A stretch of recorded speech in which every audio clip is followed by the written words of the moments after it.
No, it's how it is. Sorry? At times I speak too fast. So I do not know how people will No, understand it or don't understand it. you're doing all right, Shyamji. Sometimes your audio lags, but not when you're co-hosting. When you're reciting, sometimes it lags. Yeah, you told me, yeah, because we don't have a Wi-Fi. I use hotspot, so Okay. that could be the issue at times. Network problem. Basically. Good morning, Sri Ramyaji. Good morning, good evening, everyone. Since we have And how do we tell people to put on the cameras? What we can do so that at least when they talk to you, they consult you, they ask you. At least you have, or you can put off the camera. Well, let's try that. Put off the camera once for one session, once a week. Let's try how it goes. That's an interesting suggestion. I never thought about it. I do not know, just a thought. Now, Because I keep understand reminding- how one feels. You can keep reminding them and encourage them. So, yeah, as best as Because I feel when I talk to a blank screen, I feel like Yeah, at least when they I do talk not and know. recite. Yeah. Maybe you are doing. everyone. How you doing? Let's get started with today's That session. way. How does it feel now? Yeah, let's do this way. That'd be interesting. I don't know. Radhe, radhe, radhe.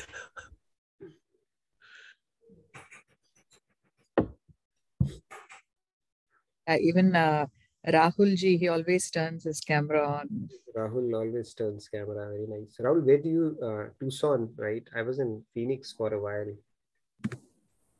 You work in Phoenix?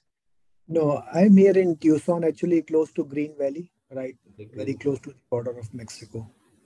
Because I'm a mining engineer and we have a mine here of Freeport, McMoran. Oh, So, mining engineer. yeah. My younger brother is also a mining engineer, but he never did mining. I think he switched to IT, so that's what he's been doing. That's good to know. Good to know. It's usually the IT people we come across here in US. Very nice. I was There are non-IT people also. I know. Good to see you. You always turn on your camera and Yeah, because in my view, if we are attending the class, then we have to take it very seriously. Yeah. Otherwise, there is no point. Yeah, then you can join on Zoom without camera and all that. yeah, that helps if I can see faces for sure. Samji always turns in as well. Shyamji, Samji. Then yeah. It's my modern version. Sam G is my modern version. If you ever come to US and stay there, I'll change. Your name to Sam, huh? I will not change, but yes, Radhe, Radhe. Radhesh. Even if you don't change, people will change your name and they'll call you Sam. True that. Yeah. That's how it goes. वो श्याम जी हैं, मैं Sam जी हूँ. Yeah. Gee. All right. Good morning. Good evening, everybody. Hope you're having a great start to your day or had a wonderful day. We'll be starting in about 60 seconds. Radhe Sandhya. Sandhya also turns on her camera. Yes, she also turns her camera. Radhe, Radhe. Radhe. I think Yeah, we have moved from 3 to 6, 7 for last couple of weeks. Numbers are coming more and more. Numbers I are guess numbers yours are should be off once a day, and then let's see how it goes. So we'll do one of the sessions like this, okay? Yes, Radhe, for everybody. sure. Let's get started with our slides. I think it'll be Sure. fun. It should be fun. We'll do it on 1st April, okay? Based on how many people have turned on their cameras. And Nitinji, yesterday I was thinking it's been very long since we had a Kahoot, maybe, Kahoot, you want a Kahoot as well? Okay. I think Sure, we can do yeah, it. probably. But I know the score doesn't matter. It's just how much, I felt actually. Okay. Yeah, we can do a Kahoot, a short Kahoot maybe, not a long one. Previously, we used to do Kahoot every week, recap, revise, but then participation used to be low. Yeah, So because we have not new so much. participants also now. Now we have new, so maybe we'll try it again, or Yeah. maybe I can do it once in a month or something like that. That might be a good idea. I used to enjoy Kahoot, but then It used to be nice. Yeah, it was good. used to be nice. A lot of people would party, but then the participation, as I saw, used to be maybe around 30 to 40%, which was not serving the purpose. So I thought it's better to continue having discussions like on Tuesdays, but that's a good idea. Maybe we can do Kahoot once a month, maybe a shorter Kahoot, something of that. Yes, Shyam. It's my one thing I'm going to ask. Whenever Amitavanji is hosting the session, she doesn't ask anything or she doesn't recite the slokas. Why does one feel so? Because I also feel at times ki I should not recite. I cannot ask because how shall I admit myself? How shall I raise my hand and how shall I give my turn myself? What preference shall I give myself? First one, last one, not there, in there. I do not know. No, you have the full privilege, Shyamji. You can say I want to recite. Like Amitavan, she does it occasionally. I do recite occasionally. I like to recite, so but I just give turns to everyone. Maybe once or twice, if you can recall that. Yeah, Not I all. take it very less. Yeah, I mean, I just do it whenever I feel I like to do it, so I just take turn at that time. And you have the privilege, Shyamji, to not to raise people's hand, but to lower their hand. Okay, so if you want to raise your own hand and lower theirs, you always have that choice. I have that choice, but I can't exercise the choice. I know. Because once you're there, you feel like, see, yahan par aake you have that bhavana of giving, and you just don't see yourself anywhere. I feel so. I've just done twice it, but I feel that I just lose myself. I feel as if I'm not there. I do not know. Maybe that's normal. No, that's good actually. You are actually immersed in the session. That's what it means, which is not a bad sign at all, I would say. All right. So Radhe Radhe, good morning, good evening, everybody. We'll get started with our opening prayers. Today we are going to pick up a topic. It's about Rina's. I think Vallaviji had suggested that, and quite a few other people had interest in it as well. So we thought, let's quickly go through this topic. And then we have a participant presentation coming up as well. We used to do that. Please write your name if you're interested to make a presentation. You draw a lot of grace if you do that. And it's a good way to reinforce the concept. So when you revise it, especially when you're preparing to present it, they go deeper for sure. So do avail this opportunity. We could do it on Saturdays or some other days, but we used to have it periodically previously, but then I really need your participation on that, where you say, okay, I want to present this topic, or I'll be interested to talk about a topic. So we'll do that. So let's get started. We'll have a discussion today on the topic of debts. What are those debts? We'll try to look at it in grand scheme of things and have a bit of a discussion around that. So welcome again, Radhe Radhe. Let's get started with our opening prayers. Gurur Brahma, Gurur Vishnu, Guru Devo Maheshwaraha, Guru Sakshat Parabrahma, Tasmai Shri Gurue Namaha. Vasudeva Sutam Devam Kamsa Chanuramardanam Devaki Paramanandam Krishnam Vande Jagadgurum Krishnam Vande Jagadgurum. Radhe Radhe, good morning, good evening again, everyone. So let's get started. So today we're going to pose a question, and I would like to see with a show of hands. There's no poll or anything created. So are there any debts I need to pay off for my existence on the earth? Right? We know that the red carpet has been rolled out for us on this earth, and it's our extreme fortune and privilege to be inhabiting this earth. So let me give you some options. The first one is, of course not. God has created everything for our sustenance and enjoyment. Anybody who wants to go with that option? Naranji, you want to go with that, or you wanted to talk about it? Radhe Radhe, everybody. Radhe. Today I'm a co-host. So please, I suggest that we all put all the cameras on when we talk. It's a request. Radhe Radhe. Yeah, Naranji, Radhe Radhe. And I've been requested by Shyamji to put off my camera when I talk. So one of these two things have to happen today. All right. Yes, please go ahead. Narayan ji, Radhe Radhe. Radhe Radhe. Narayan ji. No, that's not. Actually, God has created everything. At the same time, we also have some debts that we have to pay off. So I think you're going to cover, but I know a couple of debts, like at least 3 debts is what I heard. Yeah, that's right. So the first option, nobody, doesn't look like anybody wants to go with. But let me place all the options and then we'll see. The second one is, no, God being our Father doesn't need anything in return from us. Okay, that is the second option. Yes, Samji, you had something to add? Radhe Radhe. Radhe Radhe. Like you said, that God has created everything for us, our sustenance and enjoyment, but at the same time, we, the society, we have to repay everything, like everybody else is working for us. So we should be working on our part also, so that whatever our yogdan is in the society for other purposes, we should be doing it. Great point. Second one, that God being our Father doesn't need anything in return from us. He may not be needing anything, like a good father, just expecting that the children concentrates to his srishti, whatever he made it, whether the human beings or animals or anything else, he should be compassionate towards everybody, everything, whatever he has created. The God, the material father feels happy if his children are loving each other, they are considerate to the everything. So same thing, same kind of scenario. Father of fathers, this kind of same kind of scenario. Mm-hmm. You will be happy for that one. Great That's point. what I think. Yeah, wonderful points, Samji. Yes, that's what we're going to get into a little deeper as we get more into this topic. But I think you hit some really good points there, which we are going to come into anyways. Wonderful.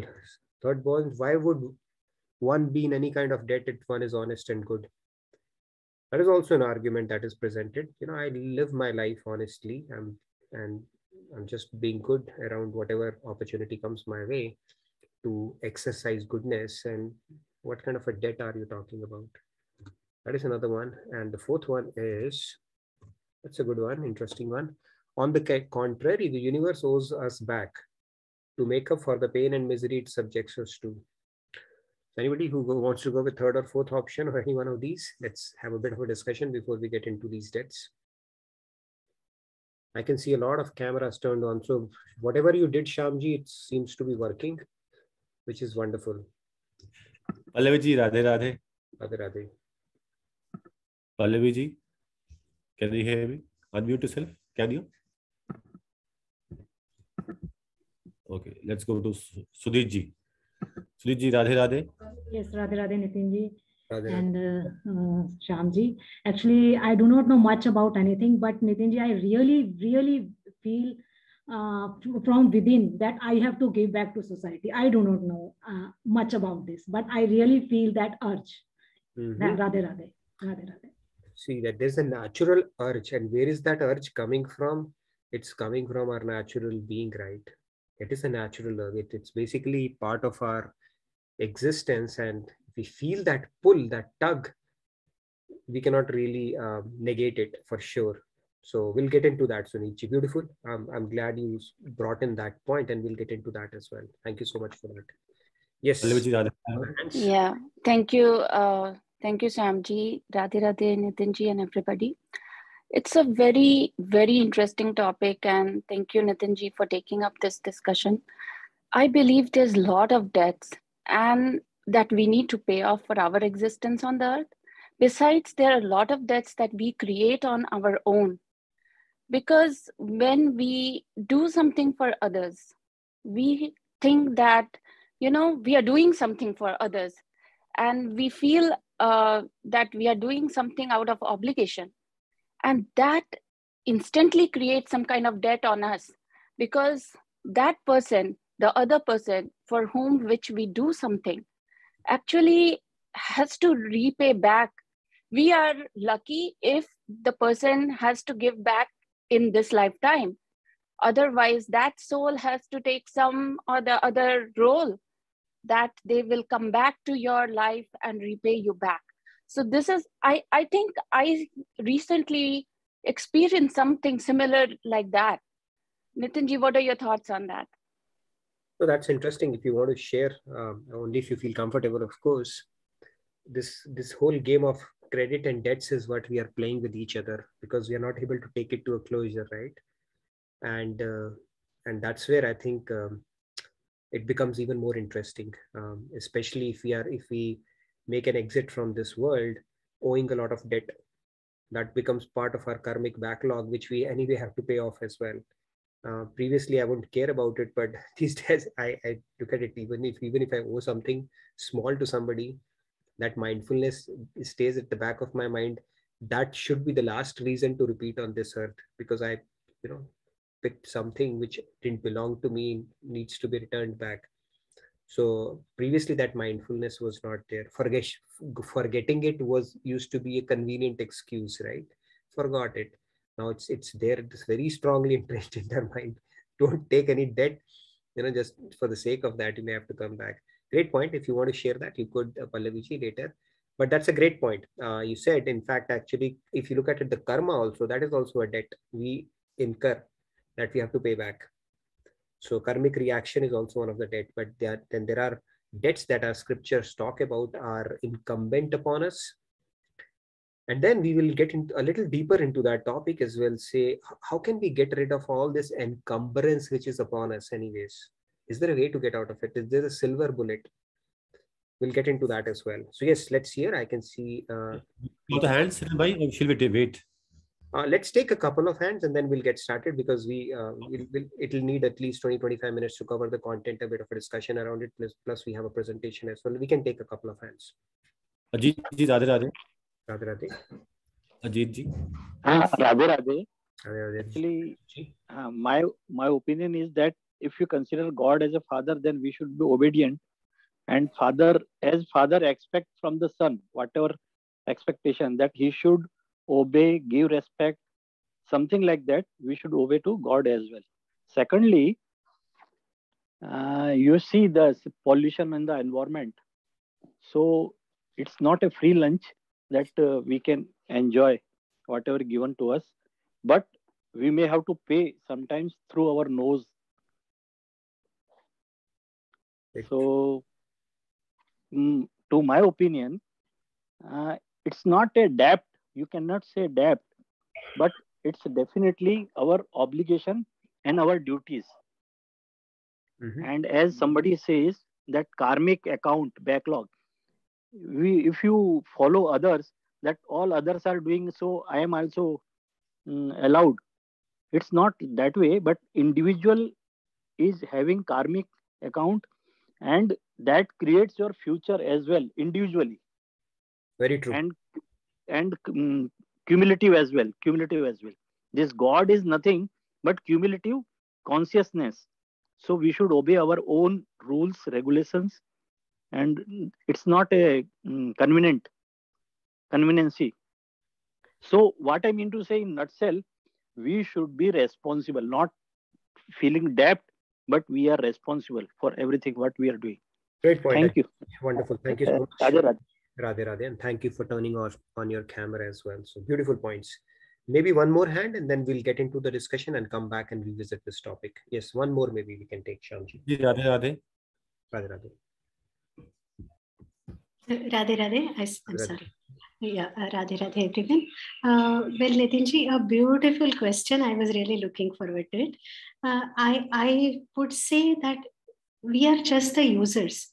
Neither we may call daters, or maybe we are the rentee.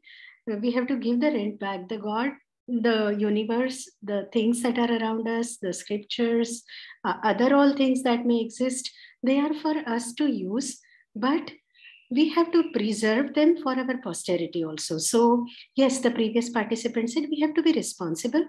I would say that. We have to take care of it. I read this thought decades back and it has stayed with me, that the earth is lent to us. We have borrowed it and we have to give it back as we got it to our posterity. And not only the earth, every other thing that the word earth would encompass. Radhe Radhe. Beautifully summed up, Preeti ji. Loved it. Let's now get into a little bit of a discussion. We'll come back to this topic as well. We come empty-handed, we go empty-handed. That means whatever we end up gaining is through the system which is around us. We are taking here, generating here stuff from here, and then it is incumbent upon us to pay the tax for that as well. It is as good as saying, it's like, okay, if you go to somebody's walking around, he sees an open house, he goes there, starts lying down on the sofa, nobody's there in the house, start taking out something for himself, helping himself out through the refrigerator and stuff like that. Doesn't work that way. This whole creation has been created for a purpose for us, and there are no free lunches, including this creation as well. So although it is there for our sustenance and our earning our livelihood and attaining the goal of life as well, but then there are a few things that are incumbent upon us is what we are going to talk about today. So let's get into that. So what our scriptures tell us is there are three, not try. The first one is called a Devarin. We touched upon this briefly, the celestial god in chapter 3.14 and all. It talks about celestial gods, pleasing them to maintain the harmony and all that stuff. We'll get into a little bit more into that. The second one is Rishirin. We'll get into those detail as well. The third one is called Pitririn. Now, these three are the primary ones. However, because the traditions evolved and other things evolved, there were two more added later on. What are those? The first one is, it's not NRI, okay? It's not a non-resident Indian Rin alone. It is Nri-Rin. What is this Nri-Rin? This is, we'll talk about it, okay? What it is incumbent upon us as human beings as a debt that we need to absolve ourselves from. And the last one is Bhut-Rin. Bhut is not the ghost here. Bhut is the other living beings and the ecosystem in which we live in. So let's get a little deeper into each one of these now. Starting with the Devarin. So Devarin is to the celestial gods and goddesses. These celestial gods are not God. They are actually demigods. They are positions. Possibly you and I have been in that position as well, because they are under Maya and they are still in the cycle of 8.4 million, 8.4 million that we talk about. It's a post for a limited time period. It's like a finance minister or defense minister under the, and then that post has to be vacated. It can keep on getting filled by different people, but it has to be vacated after that. However, they play a very key role in the sustenance of this universe. As we can see, the life is supported, like air, space, water, earth, food, and everything. It has been arranged, and they are the administrators of all these what you call the supplies that are available to us for sustenance. And if you look at it from the conception till our birth, we were provided with everything that we needed for survival, starting with mother's milk. How is it created? The nature creates that. It is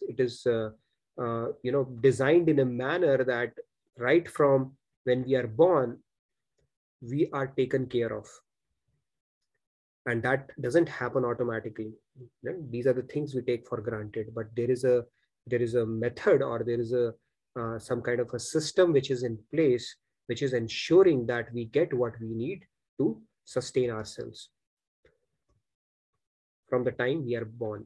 So in this case, in Devarin, it said that when you offer water to sun, it pays off that debt to celestial gods. Not limited to that, but that's a powerful means. Arg, like they call it in Hindi.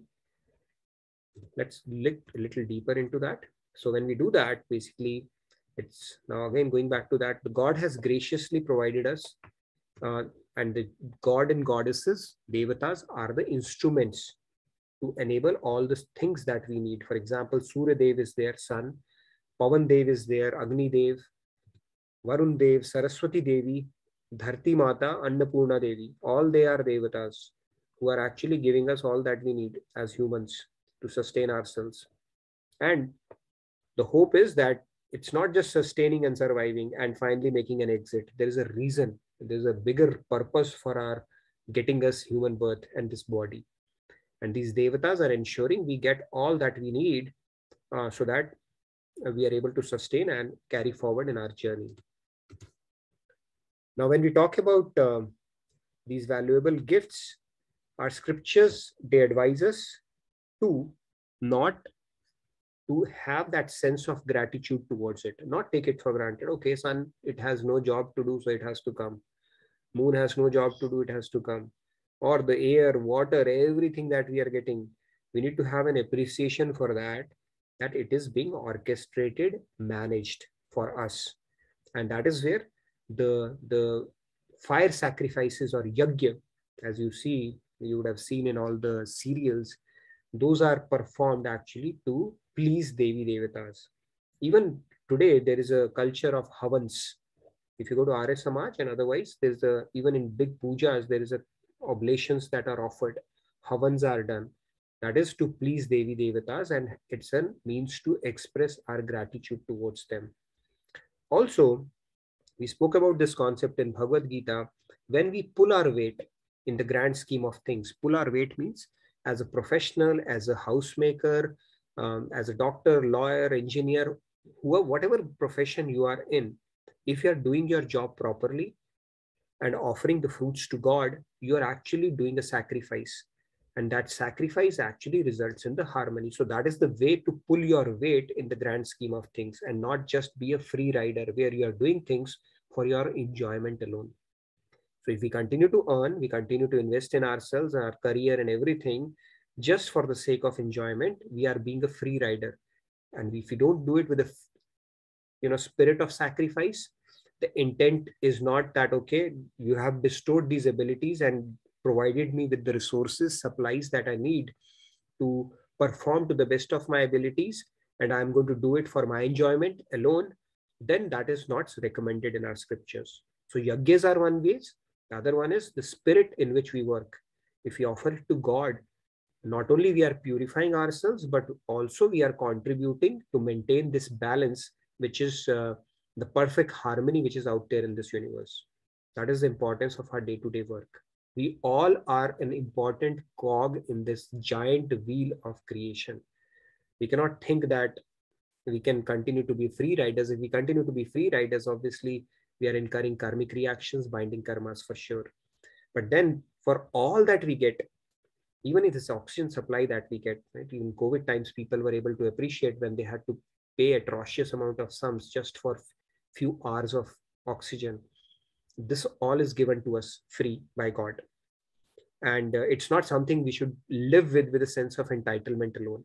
That is a mentality of ingratitude, or Lord Krishna has even gone on to the extent of saying they are verily thieves. That is a thief mentality where you are just hoarding things and all you concern about is your own enjoyment, not beyond that. So this is one rein. The second one is, okay, continuing on this one, talking about Surya Namaskar, when we do Arg, right? Actually, you look at it, there are too many things you actually end up doing here. So you Varun Devata, because you have to get up early. Typically, you don't do it without taking bath. And then when you look at the sun directly, it's good for your eyes. Vitamin D is there as well. And then Varun Devata comes into picture. Surya Devata anyway comes into picture. Earth and space comes into picture as well. So it's considered very auspicious if you give arg to Suraj, one of those rituals, as we would know from our grandmother, mother, and our family as well. A lot of people do that in the morning. So it's a good practice. And when proper yajna samagri, like I said, when we do havan, and if you look at the air that comes out of it, it actually purifies the environment as well. All the gross elements, when they get what they need, and it's good for our health and well-being as well. So these essential elements, when we perform this yajna, which are provided by celestial gods, they are pleased when we perform yajna or sacrifices. It is important to maintain that harmony that we have in this universe. So all the Adi Bhautik stuff that happens, Adi Bhautik, like the tsunamis or the droughts or the spells of tornadoes and stuff like that, it happens because the devatas which control that, like Indra is in charge of that. It happened during Govardhan Leela also, right?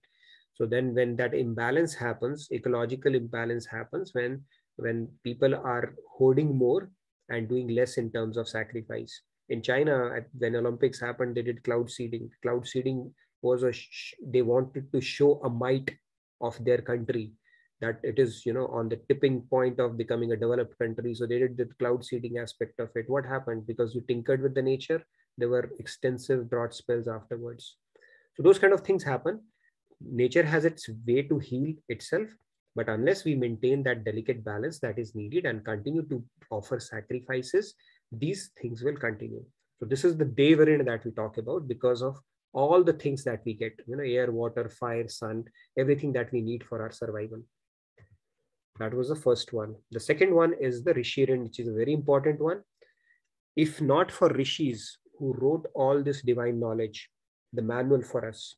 See, human life is a product, and any product that we use comes with a manual, and Vedas are the manuals. If there was no manual written and we start using the product without understanding the manual, or if we don't even have the benefit of a manual, what is going to happen? You bring a gadget, you don't know how it's supposed to be used, you may end up messing it up. That's exactly what happens in our lives. But these manuals are made available, accessible to us through sages. Like Vedavyas, he compiled the entire scriptures for us. So there is a Rishi Rin for us as well. And that Rishi Rin is for those rishis who have made this knowledge accessible to us, like Mahabhagavat Puran, Shukadev, he recited it to Parikshit Maharaj. And then that knowledge, people have actually accessed that knowledge, imbibed it in their lives and transformed their lives. If there were no scriptures, we would not probably be sitting here today as well. So that is the importance of the knowledge which has actually made accessible to us by these great sages, seers, and rishis. So there is a Rishi Rin as well that is incumbent upon us. Now, the important thing here is, if you look at it, I've just highlighted it. We are expected to read and learn the scriptures and impart the same knowledge to others as well. It is a Rin. How do we absolve ourselves for Rin? By passing it on to others.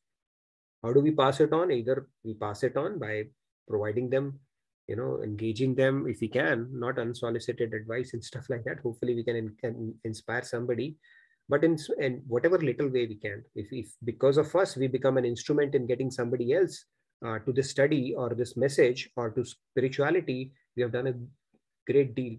That endeavor, that effort should always be there. It's not like I will take this knowledge, digest it and enjoy it for myself. The Rin can only be absorbed when you share it. Right? The concept of Guru Dakshina, why was there? It's not that Guru needs something. The scriptures have actually made that provision because that falibhoot or fructifying of that knowledge happens when you give something back. So if you simply hear the knowledge and you digest it, it probably not comes. So you have to give something back, and that's where it fructifies. And that is where the Rishi Rin comes into picture, where we should always make an attempt or endeavor to impart that knowledge or to bring more people into the fold. When we do that, that knowledge fructifies in us as well. And if we look at it from our Varanic, that cycle, that 4 stages of life, it starts off in Brahmacharya and even in Sannyas. It is expected for us to dedicate our lives to this purpose, not keep on just enjoying life alone. And important part is, it is incumbent upon us to make an attempt to read the scriptures or to understand the knowledge. So if the product called human body and life is given to us, it is obligatory on us to understand the manual around it as well. It's not that ignorance is a bliss in this case. I didn't need to, because nobody told this knowledge and we didn't have exposure. That is fine, but it is actually said that we have to make an attempt, because the Jnana Shakti and the intellect that has been provided, it's only available to humans, not to animals or any other species. Second one is the Rishi Rin. The third one is the Pitri Rin. It's an interesting one. So human beings, they are indebted to parents and ancestors. They bring us up, and they are responsible for who we are by grooming us and holding our hands in our formative years, and that bestowed lineage that we're talking about here, the traditions and sanskars, they keep on getting passed from generations to generations. So this debt is referred to as Pitri Rin. Now one would say, do I really have to marry for that? We'll get into that question. Okay, so that doesn't mean we have an additional pressure of becoming married and raising kids, and then only we will absolve ourselves of Pitri Rin. Don't take it that way. God has given us some smaller, easier formulas as well around that. So no pressure there. In fact, and if you're on the path of spirituality, they say it's better to stay alone than get married, especially if you don't have a spouse who's supportive, because it can completely derail your journey. End of the day, it's a journey of the soul. You will not get credit for how good relations you made, and no gold medals for that. Only thing that will matter at the end of the day is how much progress you were able to make from where you started off in this human life. So anyway, coming back to Pitri Rin, it is something that it's like, because somebody held you, you need to do the same, and that's how you absolve yourself of this Rin. And again, the concept is the same. It's when you give back, then you get Urin. And it is said the Guru Rin, we spoke about Rishi Rin. Guru Rin is something, when you come across a saint and you get that knowledge, it is a Rin which you can never get absolved of. Even if you give your head and your life, still it is not good enough. That is what it is called. It is called Urin. You can never pay back your Guru, the spiritual Guru, from that sense. So these are the Rins which you can get rid of, especially if you're aware of it. And then in Grihastha Ashram, like they say, okay, we spoke about it. Even Lord Ram, he set an example around it where he followed the ideals of Raghuvansh. Raghuvansh, Reet Sada Chali Aayi, Pran Jai Par Vachan Na Jai. So whatever traditions have been imparted to them that are valued by them were followed by Lord Ram as well. So this is the Pitri Rin. And then the last two which were added, as I said, these are the three main ones. And then the two that were added, not an NRI, but it's a Rin. It is like when you help out mankind, mutual cooperation and benevolence around it. You can help people around if somebody needs a help to cross the road or help otherwise in their tough times. Those kind of things come under the Rin, where we have to take care of people around us as best as we can. And the last but not the least is the Bhutan, where ecosystem in which we live has to be taken care of as well. So Paris Convention, which talks about the environment now, all the countries, G8 countries, they came together. I don't know whether it was implemented in letter or in spirit, but that is essentially what we should be doing. Environment is not just about take.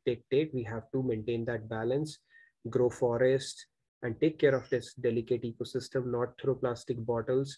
If we are reducing the overall index, what do you call that, the ecological index or the cleanliness index of this earth, we are actually taking on a debt. So next time you throw a wrapper out on the road, you are actually taking on more bhut rin on yourself. Next time you throw a plastic bottle into the river, you are taking on more. Next time you start smoking and throwing the cigarette here. So all those things actually they go with the bhut rin, because you have to take care of the environment that we live in as well. It is very important. It is incumbent upon us to be mindful and sensitive around it. Amazon forest, which is the biggest rainforest in the world, now they have made a policy that you cannot open up a factory or something unless there's a certain distance you have to maintain. Otherwise, the taxes keep on increasing the closer your proximity is to that forest.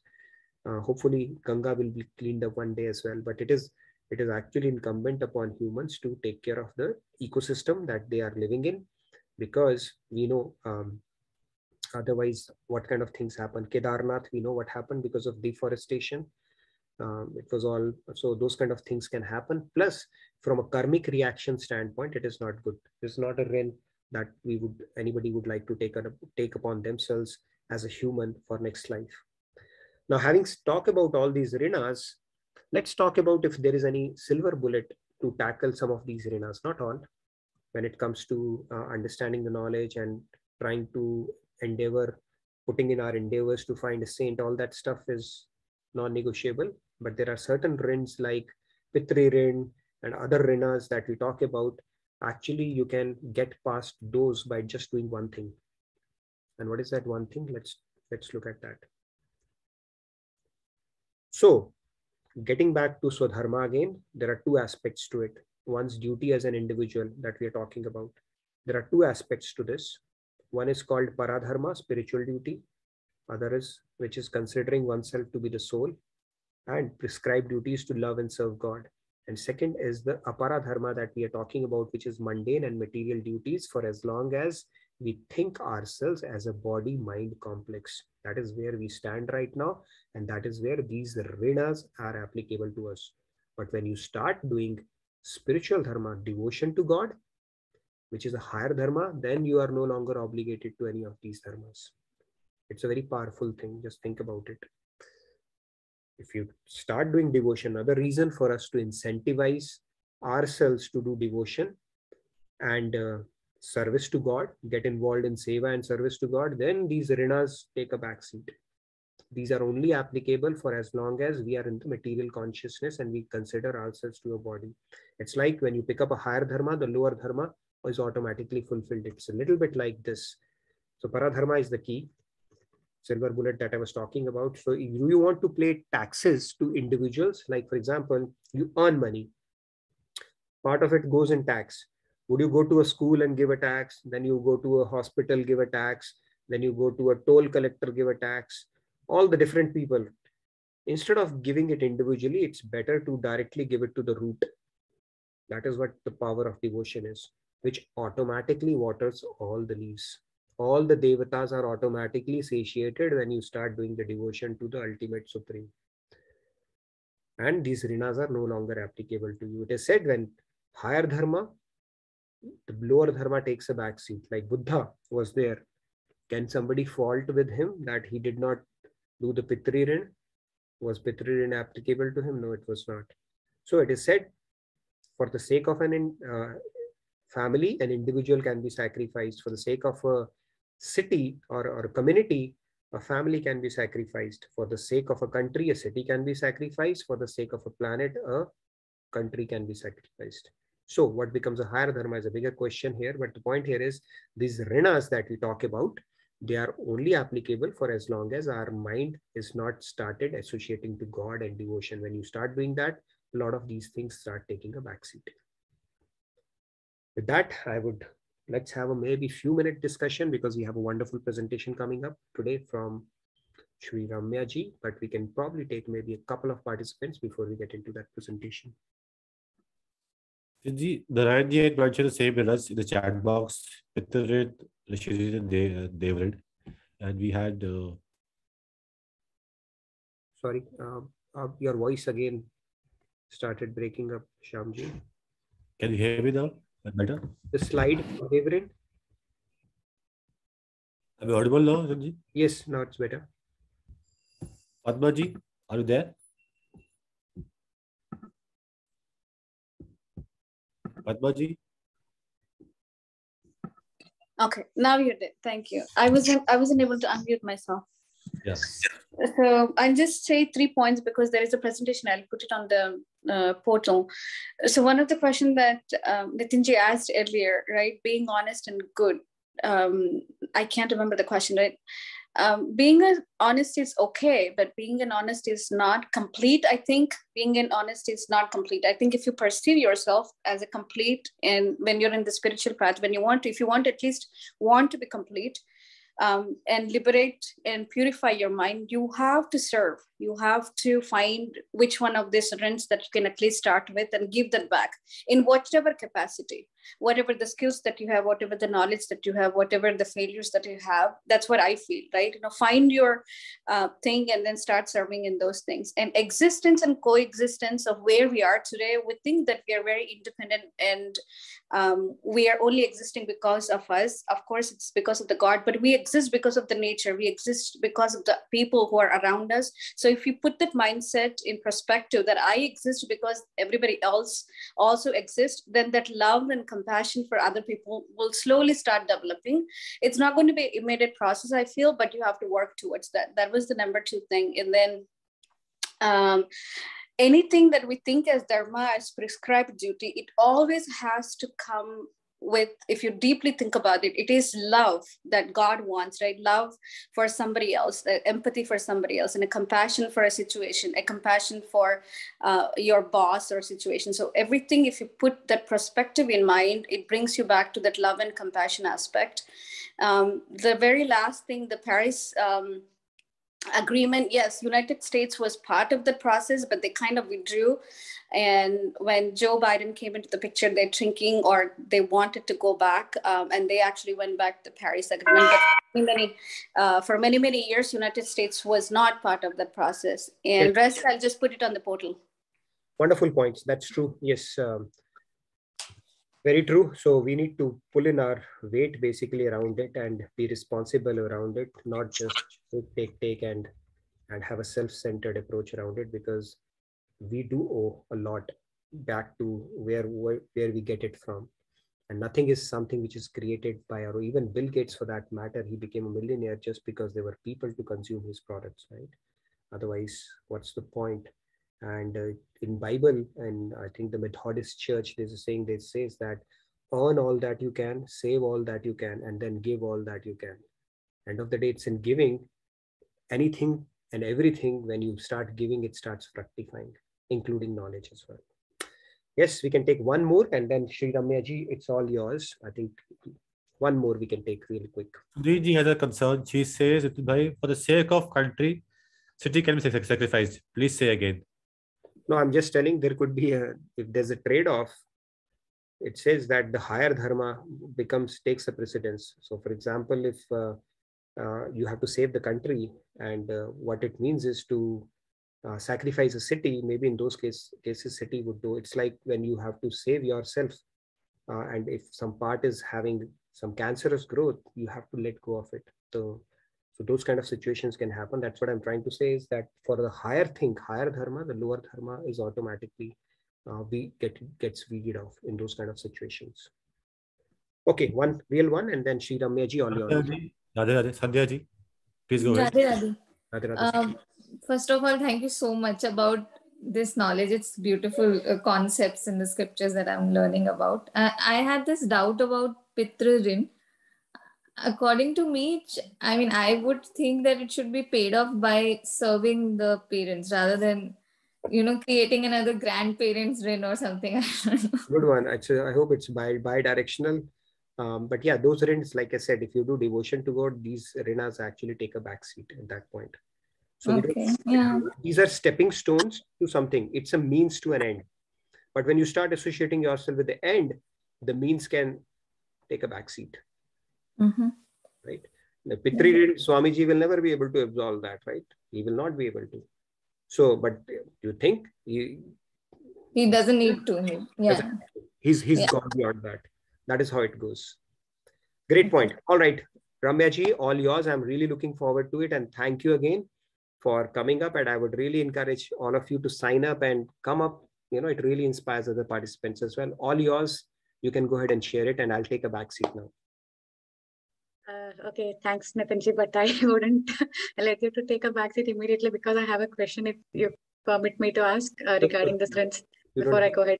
Yeah. So part of my question was answered by Padmaji, but I still had this question that if depth is a word, which causes some kind of a panic kind, like there are good depths and bad depths also in material world. So if you think of depth, it's like, I owe you something. And when we go in the process of bhakti, we spoke of three things: lust, business, and love. One is take, one is give and take, and one is only give. So if I want to progress on bhakti, and if it is only like give, but here by Rina, I'm establishing a business. I'm more cautious that, I'm taking this, I have to give. So would it hamper my bhakti if I think from the perspective of Rina? It should not. Basically, it's just a mindset of thing, right? Where your mindset is not for yourself. It becomes your mindset to give in general. Even in leadership, they talk about the servitude, leadership through servitude. So your goal is not for your enjoyment. It's the intention starts getting purified on the path of spirituality. So no matter what you do, what kind of interaction you're having, even if it's a dialogue with people, the intention starts getting purified, where you're doing it for the benefit of others, not something for your own sake. And beyond that, God will take care. We don't have to really maintain a ledger and a balance. Okay, did I give or did I take today? You just keep purifying your intentions, and God will make sure you are on the right path. So we should not be paralyzed or panicked because of that. We just need to continue to work on our intentions. It's called, our intentions is this insurance policy on this path. So you're carrying that insurance policy with yourself all the times. Just have clear intentions, pure intentions. Am I saying it because I want to show off, or am I saying it because I really want to help somebody? Am I saying it because I'm venting my anger, or am I saying it because I want to really help this person overcome his weakness? So this is something we can constantly check on ourselves, and then automatically that attitude of giving will start becoming part of your DNA. So I mean, at least that I see, we need to simplify it in our head. Otherwise, how much account book we can excels we can maintain in our lives, right? You mean like we have to do it out of love, but at this without being cautious that, oh, I received it, that's why I'm doing it, without being cautious about it, but we just do it from our heart. Not like business. It's like always it's better to give something extra as opposed to having taken it. I mean, that's my policy. Even if you borrow money, if you I give somebody $100 extra surplus with him, that is better than taking and forgetting kind of a deal. So if you start imbibing that mindset, you will always be in surplus only. You'll never be in debt. At least you can try that. But it is your presentation time and no more questions for me. Yes, yes, yes. Yeah. Okay, so I'll let you drive the presentation. I want to really look at that, and probably we'll have a bit of a conversation on that as well. Please let me know if the screen share is visible. Yes, it's visible. Yeah. Okay. So thank you. I really wanted to express my thanks to everyone here. And when I said, Nitinji, he said, why not a presentation? So I said, yes, that would be a really nice thing to do, to share my feedback. I joined in, I think towards the end of December. So it's hardly like 3 months, not even 3 months, 2.5 months or so. So I just wanted to share my feedback so far, and so this presentation. I happened to accidentally stumble upon these classes. I mean, I did subscribe. I was getting this messages for a long time, but I never really took up any of the class. I was getting a summary mail and I thought it was really good. Someday I have to attend. But it so happened that one day I woke up late and I thought, okay, let me start. And since then, my journey continued. So there's a very famous saying that, you never know the water from which well it quenches your thirst. And this is my 4th attempt in understanding the Bhagavad-Gita. I read the Bhagavad-Gita completely once. I have attended a couple of classes, but I was really feeling that I'm as very far from the path, or there was something missing. And when I started to join these classes, the very first day I felt that, oh yeah, my questions are getting answered here. And the next day I felt, oh no, I have some more questions, it might get answered tomorrow. And that's how it has been every single day till now. Have not been able to miss the classes really. So so this is how I came across this, and I felt that this is truly helping me. And pardon me,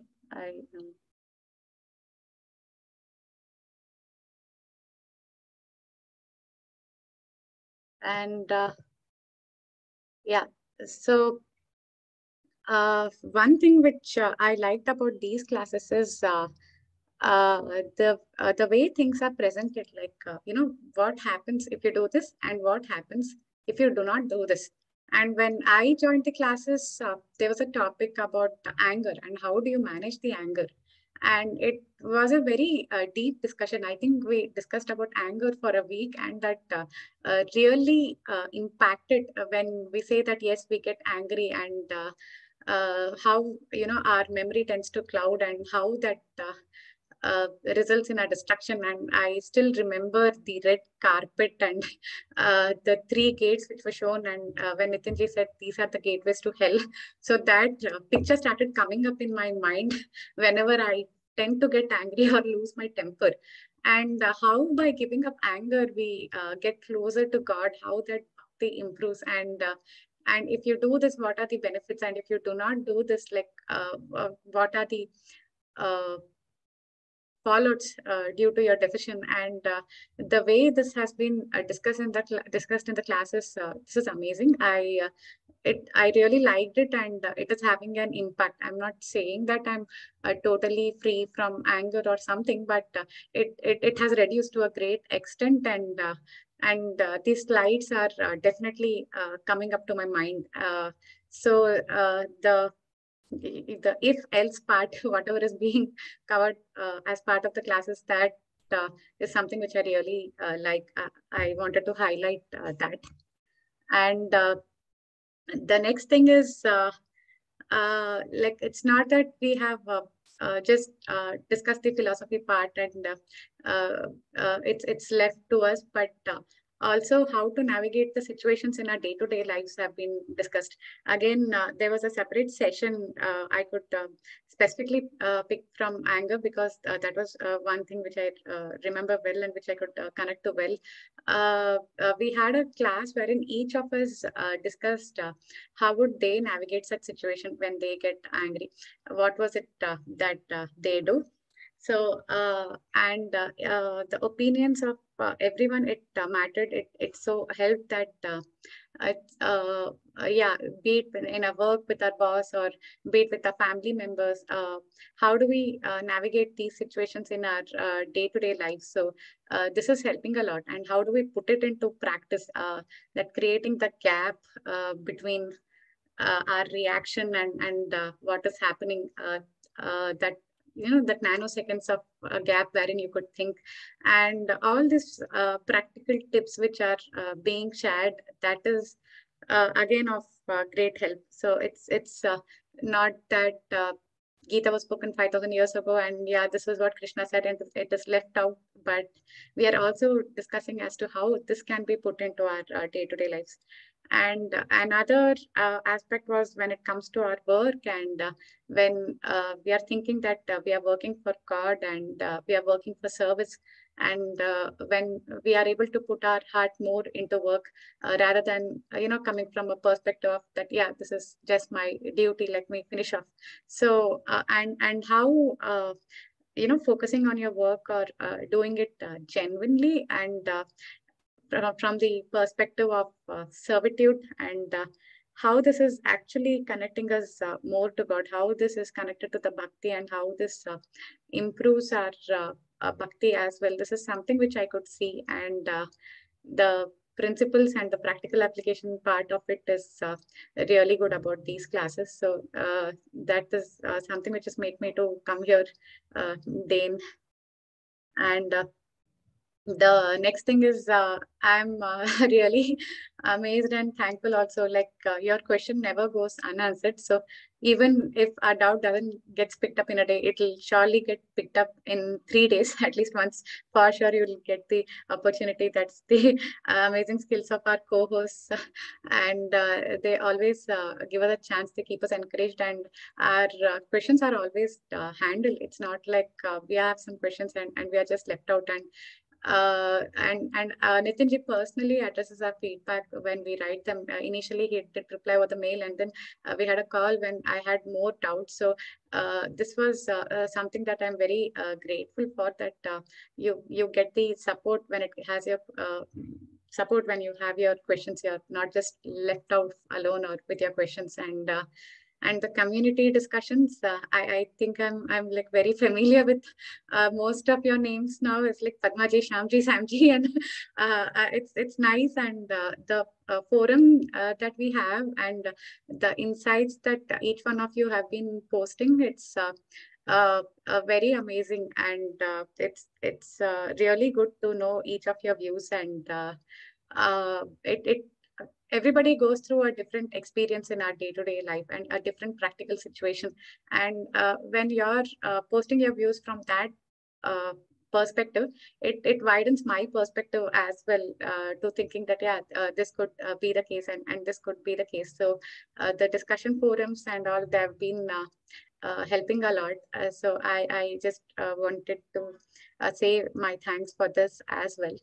And that's it. It was a very short presentation on my feedback so far, and this is what I had to share. I'm done. Thank you, Ramya ji. Short and sweet. I think you have been a very ardent student of Bhagavad-Gita. I know you started only recently, but the kind of questions you have and the amount of interest you have shown in a short span of time is really commendable. And it's a pleasure actually even interacting with you, taking on the questions, because we are seeking it actually for the reasons, right reasons, as we see, and really want to make a difference in your life, as you know, a lot of participants can vouch for as well. Loved it, short and sweet. And thank you again for taking out time and sharing your valuable insights. I know your schedule is a little tricky, and still you took out time. Means a lot, and I'm sure it would have inspired a lot. Let's take some reactions from the participants. And like I said, I would strongly encourage you to sign up. Just a short thing, you know, telling how these sessions are making a difference, or what you have felt. And you know, these small things can actually go a long way in inspiring somebody. Like how beautifully, honestly, straight from the heart Ramya ji explained today. I'm sure it would have inspired a lot. So thank you again, Ramya ji. With that, I'll open it up for any reactions and other things. Thank you again from my side. Thank you for the opportunity. Can I say something? Can I share something? Can you hear me? Yes, I can hear you, Shyamji. Can I share my views? Yeah, sure. As a co-host, you have all the privileges. Thank you so much.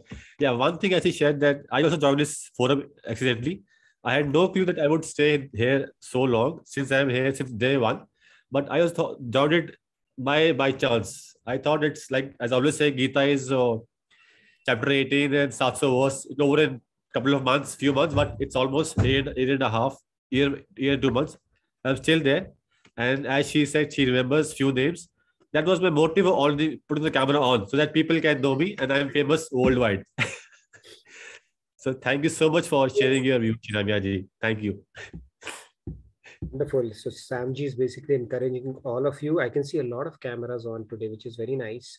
So really encourage you to put on your camera. Maybe we can have a few days where we take pictures of all the participants. It's a very closed group that we have, and you know, we've been together for a while. Thank you, Dr. Sudhir, for turning it on. We should take pictures more often. And again, other than that, it gives a good sense of, you know, seeing each other face to face, and that bonding comes as well, you know, so that's very nice.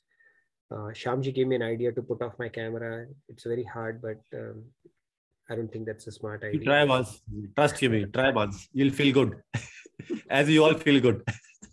No. So yeah, please, you have already put out the attendance tracker. Thank you again. Already there. Yeah, and if there are any announcements, you can make that. Tomorrow, wonderful. Sure.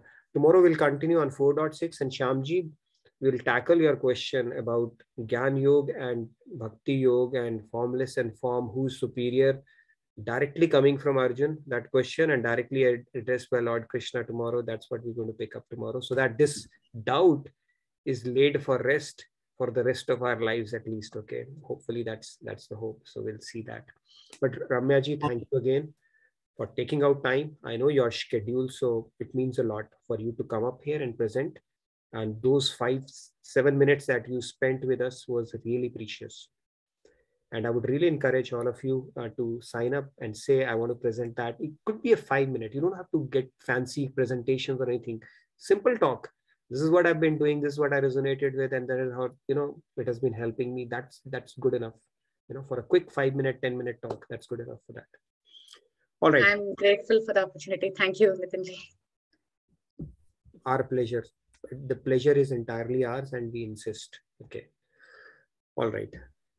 Yes. Do we have any announcements before we take a couple of participants? Yes, Nitinji, I'll do the announcement quickly. Thank you, Shyamji. I'll just do the announcements. Yeah, we do have Shivratri celebrations coming up. So I've posted the link, and the Holika Dahan, that is on March 17th. Carnatic music lessons, that is violin classes and vocal lessons. You all must be knowing Vijay Kumarji, who teaches Sanskrit. He will be teaching. He's the teacher for these classes. And there is a parenting pearls workshop that is going to come up. It's on March 14th, 16th, 21st, and 23rd. It's a 4-day workshop. So it's from 7 p.m. to 8:15 p.m. CST.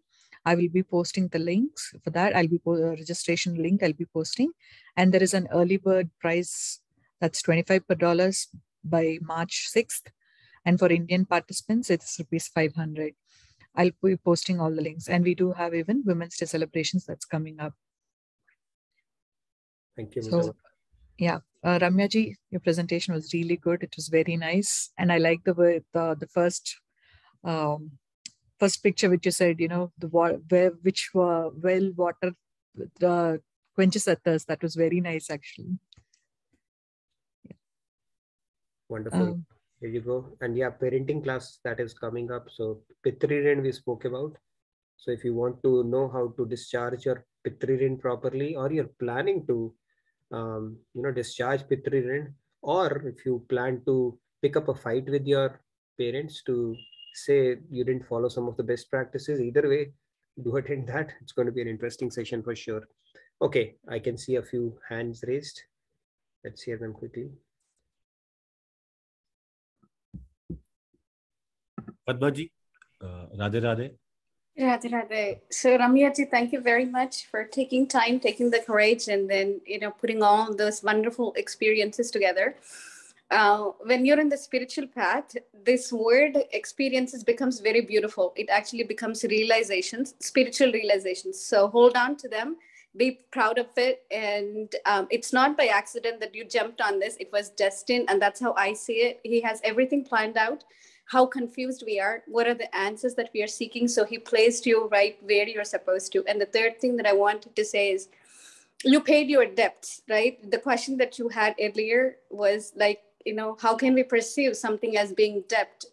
That is in spiritual path. I truly believe that debt is not something that you have to pay off because you got something. It is the way that you serve.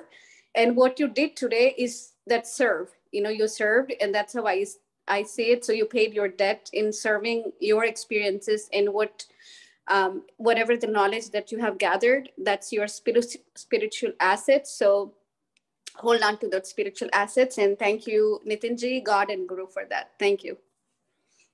Yeah, God and Guru, actually, they have their ways to get us to the message that we need. And who ends up getting, becoming an instrument is all they know that. But it's very nice. Everything is preordained, Ramya ji. You were seeking something, and that's where God just connected the dots for you. And we are extremely fortunate that, some of this profound knowledge, some esoteric concepts, as you can see, they are made so easily accessible to us by Sri Maharaj ji and Swami ji. And I feel fortunate to have that opportunity to, bring it to you on a daily basis. So I think we all are extremely blessed from that standpoint. And Ramya ji, you are in a great company, I must assure you. So you should feel even better. Okay, now. So thank you again for that. All right. So that we can, yes, Shyamji. Yeah. Radhe Radhe, Nitinji, Radhe Radhe, Shyamji, and Ramya ji. It's a wonderful presentation. Simple, powerful, effective summary you have given. And Rina, I just want to add one more. It's not like a debt, more it's like a gratitude, because we are not living independently. We are part of the system. So it's like more give and take. So hence, you need to show the gratitude that the system is supporting you, nurturing you, and kind of elevating you. So that is how I would consider the Rina as a kind of a gratitude to all the factors that you are taking in. But however, your presentation is very simple and very effectively. You have used the powerful keywords like the knowledge seeking, the quench of thirst. Thank you so much. Thank you, Shriji. Good to see you after a while, Shriji. Whenever I see you, it reminds me of Mangalore, and then it reminds me of the Surathkal beach, okay, based on the story that you had told long back. So I still remember that. Good to see you back. Thank you. Thank you. Okay, real quick, 1 minute each. We have 2 hands raised, but no cameras on. Shall we take it or leave it? Shyamji, entirely. You are a tough taskmaster, so go for it, whatever you think. It's your prerogative completely. Swati ji, Radhe Radhe. To see you, Swati ji. Thank you so much. Yeah, Ramji has made sure I'm seeing most number of cameras today. Okay. Radhe Radhe. Sir, I just wanted to add one point. Whatever you said today is very true. Its saying goes like that. Whatever we give to the universe, one day it comes back to us. So the Swamiji says that be good, do good, and feel good. So whatever good we will do, the good will return to us. Wonderful. That's all. Thank you. Very nicely summed up, Swati ji. It's a rule of the universe. What you give, you only will get it with compound interest. That is how this universe has been designed. And when we keep to hold it, that's when it doesn't come. We did that Jhulan Leela. I want to bring that. I just love that concept. Probably maybe in one of the sessions I'll get that. It's a beautiful concept. So more you give, more you get. This is how it's meant to be. More you think you can hold it off for yourself, more it will start slipping away like that sand. So great point. And especially when it comes to knowledge, if you give it, the concepts will start sinking deeply. See, I'm forced to work on myself. When I sit here, it seems a little, hypocritical for me to even be talking about. I know I'm not there. I'm work in progress like all of you, but it has actually forced me to start really working on things, not just leaving it a knowledge. Why? Because, you are entrusted with this work on a day-to-day basis. So it becomes obligatory in your mind to start working on yourself as well. That is the beauty. When you start giving in whatever form or manner, you will gain out of it big time for sure. Experiment it, try it, and you'll see how it will work. And do spread the message around. More people can come. Ramya ji would have gotten a link. Maybe one of you would have forwarded it or emailed it. Similarly, if you do that, forward it or post it on your Facebook somewhere, and somebody comes in this session and they relate this story, in your little way, you have become an instrument actually in helping somebody. So these small things actually matter. We don't have to take a giant step, but we can help in our little ways around this. Great point. Last one we'll take, and then we'll wrap up the session. Sunil ji is saying to me, stick master. I take it. Thank you so much. That's all right. Ajit ji, Radhe Radhe. Mulkamani ji is a soft stick master and you are a hard stick master. That's all I can say.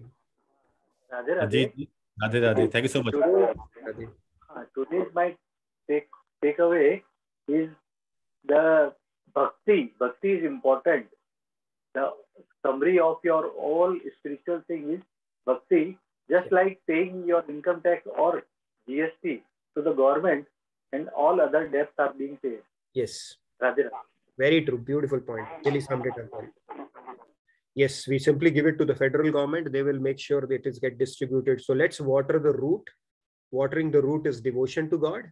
And all the Rinas, Devatas, and all, they will be taken care of automatically. They are just like leaves. Okay, I know we are way over time, so let's wrap it up. Remaining we can pick up tomorrow. Yeah, as you say. Yes, I know we were going to stick to 10:05. We are at 10:08, so we'll try to honor that timeline. We have, co-hosts who are in different time zones. It can get really late for them, so let's do that. Okay. Om Sarve Bhavantu Sukhinah Sarve Santu Niramaya Sarve Bhadrani Pashyantu Ma Kaschat Dukh Bhag Bhavet. Om Shanti Shanti Shanti. Maybe we can try unmuting and reciting it together. I don't know how it will come. If it comes out fine, maybe we can make it a practice. If it doesn't, then we'll continue the way we are doing right now. So at least the opening prayers and closing prayers we could try together. All right. Thank you again, everybody. And thanks for, giving your 60 minutes every day. Means a lot. And look forward to these conversations every day and look forward to seeing you again tomorrow. Radhe Radhe. And Radhe Radhe. Very good me. Thank you so much. Radhe Radhe. For the cameras also. Bearing with you is an extreme pleasure for us, Shyamji. So don't think it that way. Thank you so much. Thank you. Radhe Radhe.